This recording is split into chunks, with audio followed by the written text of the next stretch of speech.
My name is Nkululeko Linda Maseko. I'm from South Africa, Johannesburg.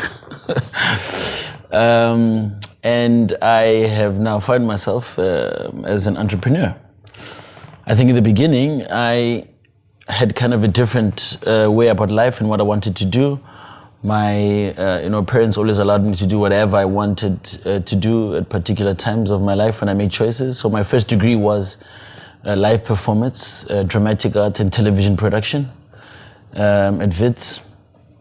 And something along there changed, which I think kind of sparked, who I'd be later on in my life. So one day my father came and said he doesn't want to drive my mom to work anymore, and my mom worked in Gandhi Square, so I would have to drop my mom off.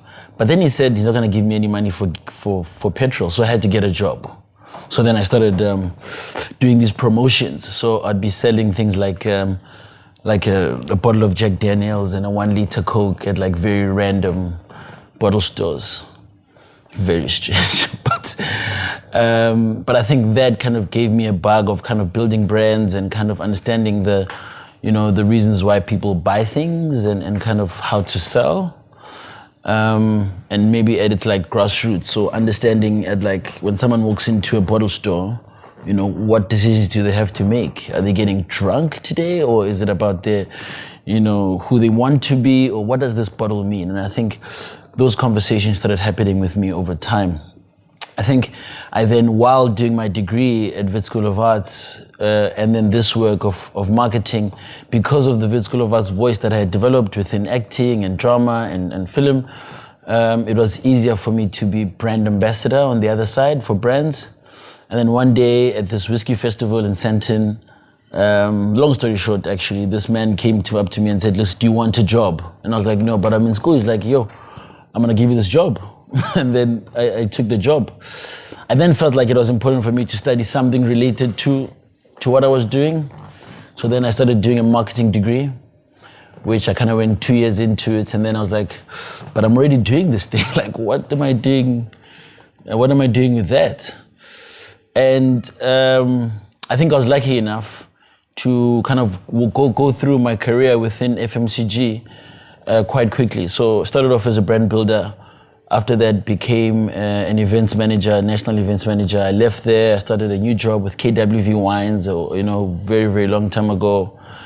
I was making lots of money, so then I thought it was a good idea to get married. So I did that, and then I had kids, and then that didn't work out because I think I looked at the world quite differently after I got more and more exposed. And I think it was up until I worked for Macallan, which is a Scottish brand based out of Scotland, and where I used to just like travel a lot, and kind of my exposure to a lot of cities in the world changed the way I thought, or the possibilities that I thought I had. And that kind of gave me the understanding of that there was more. So about 5-6 years ago, I was, I think it was a Tuesday or Wednesday, I was sitting alone in Kenya. And in Kenya, by the way. But anyway, like I was alone in Kenya, and in Kenya, I was like, but like, what am I, doing here? I've had a good day, yes, at work that day, but for me, it felt like there's nothing grassroots. There's nothing that I'm really building that my sons can look up to, or I can't really pass on this job, essentially. So then I started building different products. And I've had a couple of products.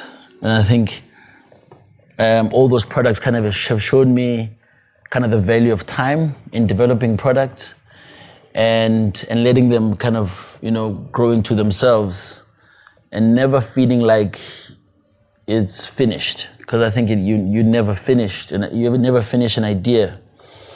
I started with a Shisanyama around 2017. Funny, I was checking the pictures today. And I renovated this space that I used to drink at like 2 years before. It was called something else that I took it and called it something else. But I started with that. That didn't work out. Then I started a new project called Lush. And as that went on, I found different partners. And with those partners, I then started to also get kind of anxious just about how partners deal with each other, which is another, I think, should be like a really serious topic for entrepreneurs. Partnerships. And partnerships are really tricky when they want to be. Sometimes partners want to all rip out their dicks and show who's got the biggest dick in the room. And sometimes partners are comfortable with each other and they just like roll. Some work, some don't. But I think over time, I was able then to kind of dive back into what I believed was, a trait that I learned within FMCG. And at some point, while doing restauranting, I started a gin brand, and it was called Soweto Gin. And I really believed in that product, and I still believe in that product as it still exists. But the product then became kind of me coming full circle to then start a brand, build a brand from scratch, and then launch into the market after having seen kind of the level I can go to across the world. So I still have that. And I think it goes back to me saying about that even that is not finished. And I don't think it will ever be finished. I mean, at this stage, we've produced about 5,000 bottles. But in essence, in what I know, it's nowhere. But I know it's there. And it's the understanding that at different points and at different times, certain stars align and people align and it gets picked up again and it keeps on moving. As long as it never dies. And as long as I think the idea for me never dies. I've had other ideas that I've let die and I think it was time for them to die. I've walked away from many other ideas and it wasn't time for them either. But I've found that the resilience or the responsibility in getting an idea is really being able to stick with it when it doesn't seem like it's going to work out. Sometimes you have very good ideas, but the timing is not right. Sometimes you have, really substandard ideas, and they work quicker and work faster than the good ideas you have. It's also about understanding kind of the market that you want to appeal to. I'm in a situation now where I've built, like for what I call like a stage one of a product, a new restaurant called Brown Sugar, which I started about 1.5 years ago. But now I'm building a new Brown Sugar, and that's like my Brown Sugar 2.0. So I'm spending 3 times the amount of money I spent in the first one. I'm making different choices for it because I believe in what it can be. But what has been always consistent is just like sticking with the product and walking through it in order to understand how have I made the decisions for it to live on and kind of how do I keep it alive. What makes an entrepreneur? I think like staying on the dance floor. I think if you just keep dancing, that's strange. I mean, here's an example. I think I've never gotten a job that I've ever applied for, ever. Every single job I applied for really wasn't what I thought it was. I mean, at some point when I started with this brand company, am I allowed to mention brand company names? Oh, when I started with RGBC, I think I went in very hard and I had this life. I was driving a Hummer, I had alcohol in my car, I had more money than I know what to do with. I lived at my parents' house and that was tricky. But at some point I thought to myself, let me get responsible, let me finish my degree. And then I went back. And when I came out again, to do this again, I kept applying for these jobs. And I was thinking, this thing is the sales rep. I mean, the worst for me was one day in Randburg, I got into this interview. And I'm in like a very crisp suit, as normally I would do. And there's just this long queue. I'm like, there's no way this is like where I'm supposed to be. And we got into this room and there were 20 people being interviewed. And this guy just said, right, all of you, tell me about yourselves. And I was like, no, this is not, this is, and only to find out there was like sell data at the mall. Yeah, that was tricky. But I think I've always managed to stay, just to find what's next. So I remember moving from there and working for a company called HDI, Hot Dogs Incorporated. It was just like an agency that did like below the line activations for things like Domestos. And I remember being a character that needed to teach kids like how to wash their hands. Yeah, that was a tough time to be on the dance floor. But while I was doing that, I always remember that I couldn't see like 2 months from there or 3 months from there. And whenever I got into that situation, I knew that something would come and that I would never finish. That was like a 9-month contract, but I didn't see it finish. In the sense that it was like I was just transitioning through something else. And one day, coming from doing that with the kids, I got a call about an ambassador role for Remy Martin at the time. And then I took that and then I moved on. KWV went down, and at that point I was on the dance floor and I was the right kind of candidate for RGBC to take me back, and then I kept dancing. And as things moved along, I think even in my entrepreneurial life, all the opportunities that I've ever gotten were just being at the right place and being switched on, to receive kind of opportunity and to be in the right place to take on opportunity. And I've always also believed in just like good energy.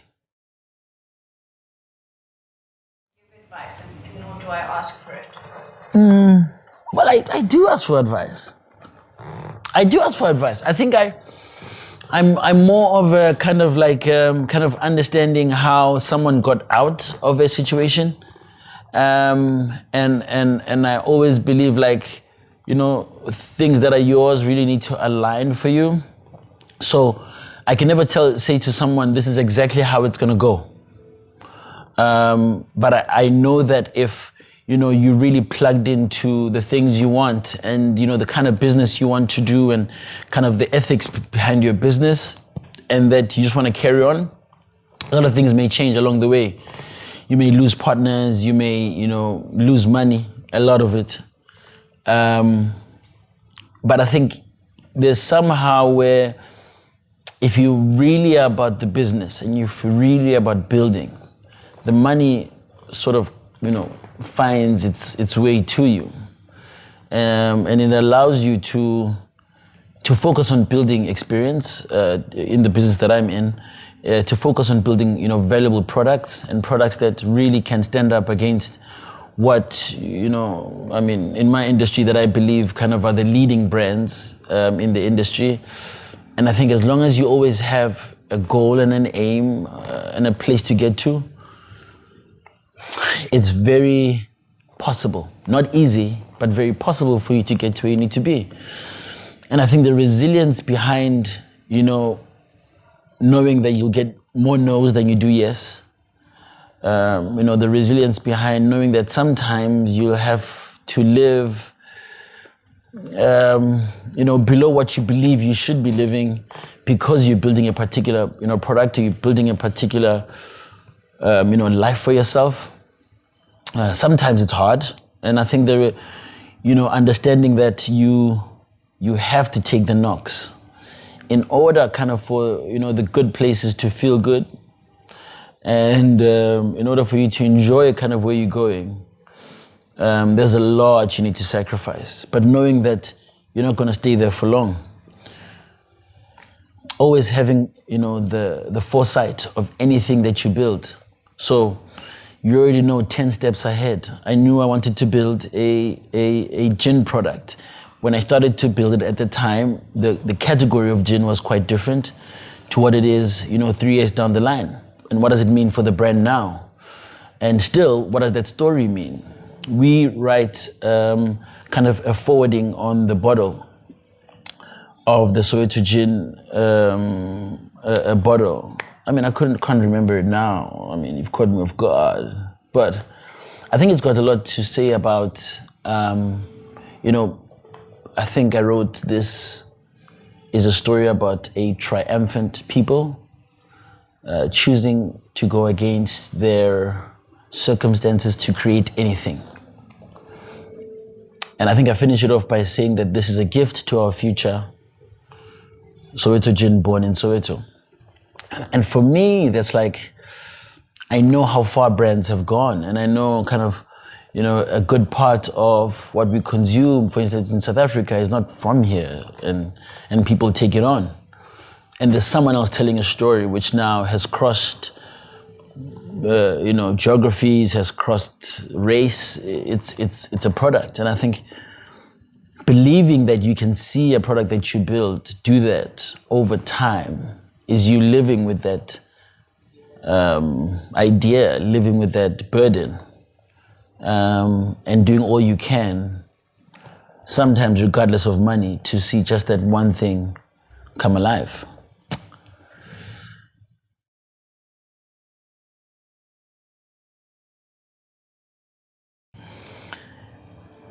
Oh, that's so tricky. It's so tricky. So the funny thing about ideas, right, is that good ideas give birth to better ideas. I mean, right now I can tell you that brown sugar in itself, even when I wanted to trademark it, it was a problem because there's brown sugar. Brown sugar exists, right? But then I thought brown sugar ice cream. Then I thought brown sugar coffee. Then, the ideas keep coming and they keep, multiplying, and I think it's the understanding that you have to give life to the ideas that you come up with. Soweto Gin, there's a piece on it that I still live with now called Township Narratives. So Township Narratives is how do I take Soweto Gin as a brand located in Soweto, in inverted commas, and then how do I move it to different township locations, whether it be Guguletu, Umlazi, whatever the case may be. And I think, I came up with things like township narratives so that it could present. So Soweto Gin presents township narratives, and then it tells a story of an individual or a place or an event in time. But it kind of proved to me that if it's not done in me, then it'll kind of never be done, I will never be done giving birth to it. And if you can always find the next in your idea, then you're still on the dance floor. You're still moving, you're still creating. But as soon as it stops for you, that idea, you gotta chuck that out and, and find a new one. But I think the most kind of powerful thing is reimagining. So if anything, in any idea, keep reimagining, keep rethinking it, interrogate it, speak against it, speak for it, just keep at it.